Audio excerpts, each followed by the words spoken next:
Hello everyone, welcome back with another very useful and informative video. In this video, I'll show you how you can fix the problem if you're trying to update any app on your iPhone or iPad device and it's asking for the old Apple ID password. So here you can see that when I try to update any app from my iPhone device, then it's asking me for the old Apple ID password, which currently I'm not using this iPhone device. So how you can easily fix this problem? If you're having this type issue, your iPhone device is asking for the old Apple ID password before updating any app from your app store. So in this video, I'll tell you the two methods through which you can easily fix this problem. So first method is here, you'll have to simply sign into your Apple ID from your iPhone device which you are currently using, and you will have to sign in that Apple ID in your iPhone device, and after that you will be able to update that app from App Store on your iPhone or iPad device.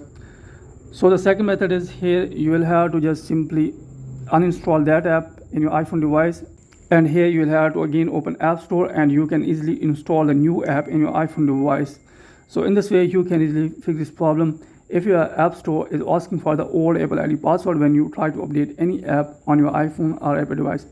So that's it from this video. Hope you like this video. If you like this video, then please subscribe my channel and also press the bell icon so that you can get my all upcoming videos. Thanks for watching this video.